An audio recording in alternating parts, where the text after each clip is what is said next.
இந்த causes of டிசீஸில் வந்து இன்னொரு முக்கியமான கான்செப்ட் வந்து இருக்குது. அதாவது என்னென்னா, நாம் நமக்கு செஞ்சுக்கிற சில தவறுகள், அதே மாதிரி நாம் மற்றவங்களுக்கு செய்கிற தவறுகள், இது ரெண்டுமே இந்த 2 எரர்ஸ் அப்படின்றத பேட்ச் வந்து சொல்கிறாங்க.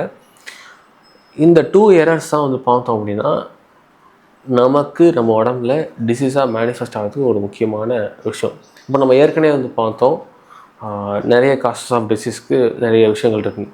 இது எல்லாத்தோட ரூட்டும் பார்த்தோம் அப்படின்னா இந்த 2 விஷயந்தான். அதாவது நாம் நமக்கு செஞ்சுக்கிற தவறான விஷயங்கள், நாம் பிறருக்கு செய்கிற தவறான விஷயங்கள். இது ரெண்டும் செய்யும்போது என்ன ஆகும்னா, நமக்கு வந்து நம்மளோட நேச்சர் இயல்பு நிலை வந்து மாறி நம்ம டிசீஸ்டு ஃபார்முக்கு மாற ஆரம்பிக்கிறோம். எப்படி அப்படின்னா, இப்போது இப்போ நாமளே நமக்கு வந்து ஒரு நம்ம மேலே கோபமாக இருக்கும்போதோ, நம்ம மேலே வருத்தமாக இருக்கும்போது, கவலையாக இருக்கும்போது என்ன ஆகும்னா, நம்மளோட சோல் இருக்கு இல்லையா, அதோட இயல்பான நிலை மாற ஆரம்பிக்குது. அப்படி மாறும்போது என்ன ஆகுது அப்படின்னா, ஆட்டோமேட்டிக்காக அங்கே டிசீஸ் வர ஆரம்பிக்குது. அதே மாதிரி நாம் பிறருக்கு செய்கிறது, நாம் பிறர் மேலே விருப்பம் இருக்கும்போதோ, கோபமாக இருக்கும்போதோ, இல்லை ஒரு பழிவாங்கும் எண்ணத்தில் இருக்கும்போது என்ன ஆகுதுன்னா, நம்மளோட சோலோட நேச்சருக்கு அது ஆப்போசிட்டில் இருக்குது. ஸோ அப்போ என்ன ஆகும்னா, சோல் பாதிக்கப்பட்டு திரும்பி ஒரு நோய்களாக வந்து மேனிஃபெஸ்ட் ஆக ஆரம்பிக்கும்.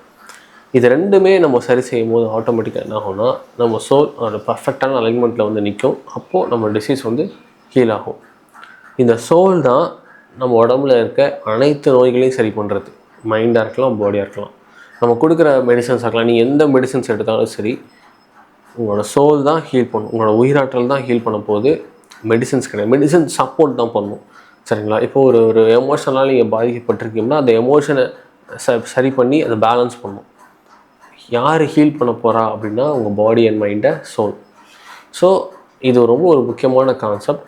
இந்த கான்செப்ட் நம்ம புரிஞ்சுக்கிட்டோம் அப்படின்னா, ஓகே, நம்ம உடம்புல யாரை சரி செய்யணும் அப்படின்ற ஒரு முக்கியமான ஒரு விஷயத்தை நம்ம புரிஞ்சுக்க முடியும்.